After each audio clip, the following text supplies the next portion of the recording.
Logo, text, Beltone.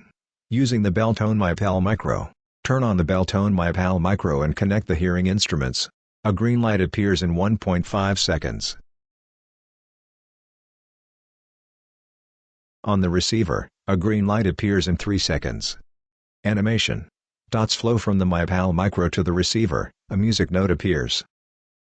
Text, automatic reconnection, a figure with myPAL sound from one source. A gray figure with hearing aids, sound from 2 sources. Dotted lines flow between them.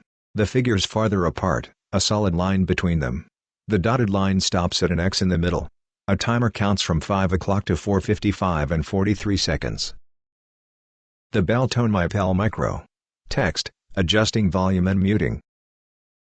An arrow points to a plus sign on the side of the device. A green light blinks. Dotted lines flow to 2 receivers. The volume bar grows higher. The arrow points to the device's minus sign, then the green flashing light.